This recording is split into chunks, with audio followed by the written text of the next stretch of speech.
शहजाद कोट मामा के ख़बर ॾियूं ए सेक्शन जी हद खोसापाड़े में मामे छुरियुनि जा वार करे भाणेजे खे क़तल करे छॾियो आहे। जवाबदार असलम मक्सी मामूली ॻाल्हि तां मच्छर जी छुरियुनि जा वार करे अली हैदर मक्सी खे क़तल कयो आहे।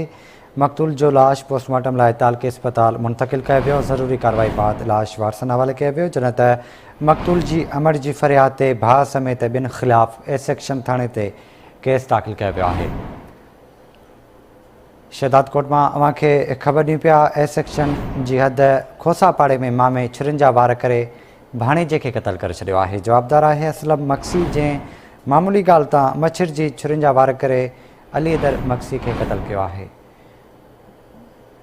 राब्तो कयो आहे शहजाद कोट में शाहिद अहवान सां। शाहिद, आगाह कजो मामले बाबति। हाँ जी बिल्कुल, रात देर सां ए सेक्शन थाने जे खोसापाड़े में मामे छुरियुनि जा वार करे पंहिंजे नौजवान भाणे जे असलम मक्सी के जेको मामूली ॻाल्हि तां छुरियुनि जा वार करे उनखे क़तल करे छॾियो आहे। जंहिंखां बाद जेको जवाबदार आहे असलम मक्सी उन पंहिंजे भाणे जे अली हैदर मक्सी के जेको क़तल कयो। तंहिंखां बाद जेको मक़तूल आहे उनजो लाश शहजाद कोट तालका अस्पताल आंदो वियो, जिते लाश जी जेका ज़रूरी कार्रवाई करे उहो जेको लाश वारसनि हवाले कयो वियो। होॾां जेका मक़तूल जी जेका अमड़ आहे उनजी फ़रियाद ते शहजाद कोट जे सेक्शन थाणे ते जेको केस दाख़िल कयो वियो आहे। जॾहिं त हिन वक़्त ताईं जेको कातिल आहे, जेको जवाबदार, उहो गिरफ़्तार न थी सघियो आहे, जंहिंजी जेको ए सेक्शन पुलिस आहे उहा मुख़्तलिफ़ हंधनि ते जेको छापा हणी उनखे गिरफ़्तार करण जी कोशिश करे रही आहे। महिरबानी तफ़सील खां आगाह करण लाइ।